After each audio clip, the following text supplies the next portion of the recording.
मी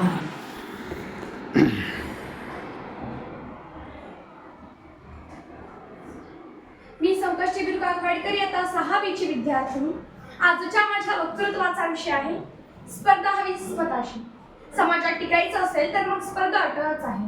मग ती दुसऱ्याबरोबर असावी का स्वतःची स्वतःशी, हे ज्याचं त्यानं ठरवायचं असतं. स्पर्धा करायची आहे ना, मग स्वतःशी करा.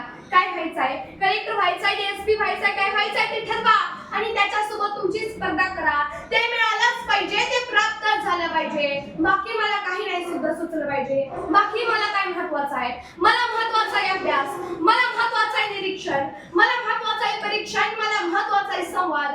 मला जे जे महत्वाचं आहे ते मी सगळं प्राप्त करेन. माझं ध्येय निश्चित आहे, मला व्हायचं आहे. बस माझं दुसरीकडे लक्ष नाही. पैसा म्हणजे सर्वस्व आहे का हो? मग पैशाला किती लोक व्हॅल्यू देतात. आपल्या घराबाहेर आपल्या नावाची पाटी लिहिलेली असते, आपल्या नावाखाली काय लिहिलेलं असतं, जेसीबीचे मालक, कदम कारखान्याचे मालक. अरे असं काही सुद्धा लिहिलेलं नसतं. आपल्या नावाखाली लिहिलेलं असतं कलेक्टर, डॉक्टर, डीएसपी. याचा अर्थ कोणी आपल्या नावाखाली आपली संपत्ती लिहू शकत नाही, तर सगळेजण जे काही शिक्षण घेतलंय ते शिक्षण लोक लिहितात. त्यामुळे आज आपल्याला शिक्षण घ्यावंच लागेल, आज आपल्याला स्पर्धा करावीच लागेल, परंतु स्वतःशी. वर्गात गुरुजी विद्यार्थ्यांच्या वह्या तपासत होते. एका मुलाची वही घरी राहिली. गुरुजींनी त्याला उभा केलं आणि विचारलं, वही कुठं आहे? असा तो मुलगा म्हणाला, गुरुजी माझी वही घरी विसरली. गुरुजी म्हणाले, अभ्यास केला नशील, हात पुढे कर. मुलाने हात पुढे केला. गुरुजींनी मारायला छडी उगारली. तसं त्यांचं लक्ष मुलाच्या हाताकडे गेलं आणि ते म्हणाले, तुला मारूनच उपयोग काय, तुझ्या हातावर विद्येची रेषाच नाहीये. मुलाने विचारलं, गुरुजी विद्येची रेषा कुठं असते? गुरुजी म्हणाले, इथं आपल्या तळहातावर विद्येची रेषा असते. मुलगा सर्कल वर्गाच्या बाहेर गेला आणि 5 मिनिटांनी वर्गात आला. गुरुजींनी विचारलं, का ग कुठे गेला होतास? मुलगा म्हणाला, गुरुजी नियतीने माझ्या हातावर विद्येची रेषा आखली नसेल, पण मी बाहेर जाऊन चाकूने माझ्या हातावर विद्येची रेषा आखली. गुरुजी मी विद्या घेणार. गुरुजी मी शिकणारच. स्पर्धा नको कोणाशी, स्पर्धा हवी स्वतःशी. समाजात स्पर्धा नको कोणाशी, स्पर्धा हवी स्वतःशी. पैज लावायचे ना, स्पर्धा बरोबर लावा. कारण जिंकला तर स्वतःचा आत्मविश्वास जिंकाल आणि हारला तर स्वतःचा अहंकार हरेल. सुरेश भटांची फार सुंदर कविता आहे. विजलो जरी याचनी हा माझा अंत नाही, पेटेन उद्या नव्याने हे सामर्थ्य नाशी बनता नाही.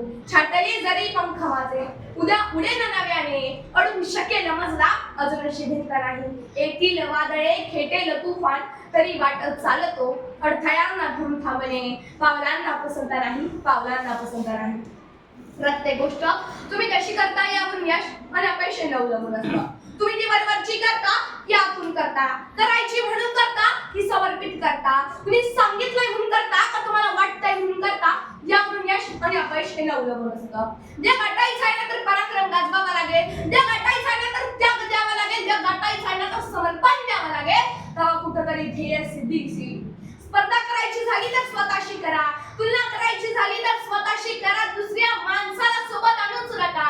जो माणूस स्वतःशी स्पर्धा करतो, जो माणूस स्वतःशी तुलना करतो, तो अधिकाधिक ध्येय गाठतो, तो अधिकाधिक कौशल्य प्राप्त करत जातो. म्हणजे काय आहे ना, ते स्वतः आहे. ही सगळ्यात मोठी वस्तुस्थिती आहे. शेवटी मन के जीते जीत है, मन के हारे हार. अरे हार गए जो बिन लड़े, उन पर है धिक्कार, उन पर है धिक्कार जो देखे ना सपना. सपनों का अधिकार असल अधिकार है अपना. आज अपनों के खातिर कुछ करना आज हमें, अजर अमर कर देना स्वराज हमें. तू माटी का लाल है, कोई कंकड़ या धूल नहीं.